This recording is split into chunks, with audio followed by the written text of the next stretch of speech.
Você já deve ter ouvido falar em proteína. Mas afinal, por que ela é tão importante? Nesse vídeo eu vou te explicar tudo o que você precisa saber de forma simples. Função, benefícios, mitos e verdades. Se você caiu de paraquedas, seja muito bem-vindo. Meu nome é Raíza, eu sou médica. E aqui eu falo de medicina esportiva e nutrologia, traduzindo ciência para a sua rotina. Para você que quer viver com mais saúde, performance e longevidade. Já aproveita para me seguir lá no Instagram, lá eu compartilho toda a minha rotina, meus treinos, minha alimentação, os bastidores e todo dia tem conteúdo novo por lá também. Esse vídeo faz parte da série O Mínimo Sobre, em que eu resumo de forma prática vários assuntos do universo fitness. Então já se inscreve no meu canal, porque toda quarta-feira tem um episódio novo desse quadro. Mas chega de enrolação, vamos ao que importa. A proteína é um macronutriente essencial, formado por aminoácidos. Na prática, a gente vai pensar na proteína como se fosse um tijolinho que ajuda na construção e reparação de tecidos. Aqui eu não estou falando só de músculo não, tá? Eu estou falando de pele, tendões, ligamentos, ossos e até mesmo nosso sistema imune se beneficia da ingestão de proteínas.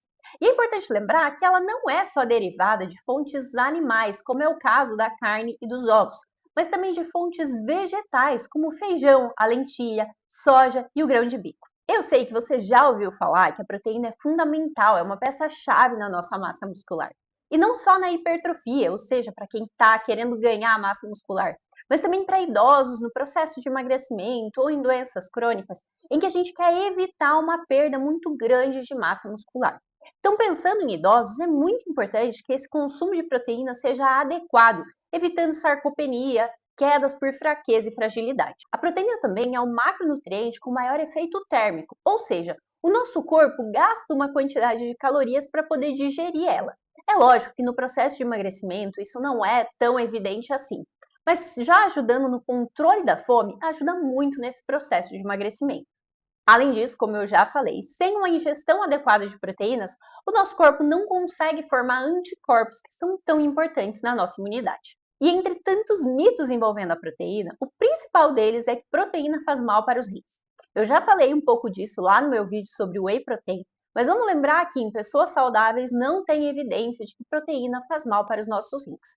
Além disso, eu já falei que proteína não é só para quem quer ficar grandão, e muito menos o mito de que vegetarianos e veganos não conseguem atingir a quantidade de proteína. De fato, é um pouco mais difícil, mas é super possível, já que nós temos proteínas de fontes vegetais. E por falar em fontes de proteínas, vamos diferenciar as proteínas animais das proteínas vegetais. As proteínas animais, como carne, frango, peixes, ovos, são chamadas proteínas completas. Isso porque elas têm um bom perfil de aminoácidos, principalmente de leucina, o que garante uma boa ação muscular. Já as fontes de proteína vegetais, como ervilha, soja, grão de bico, elas contêm uma quantidade inferior de leucina e metionina, e por isso pode ser necessário suplementar em algum momento para alcançar a síntese de massa muscular desejada. Se você viu o meu vídeo sobre o whey protein, você deve lembrar que eu falei que a leucina é o interruptor que liga e desliga a síntese proteica. Então o whey e as proteínas animais, elas contêm uma quantidade de leucina adequada. Já no caso das proteínas vegetais, pode ser necessário combinar fontes. E é por isso que a gente fala, por exemplo, que o arroz e feijão são alimentos tão completos, porque eles combinam alimentos e, por consequência, têm um bom perfil de aminoácidos. A necessidade de proteína varia de acordo com o peso, a idade, os objetivos e o tipo de atividade física.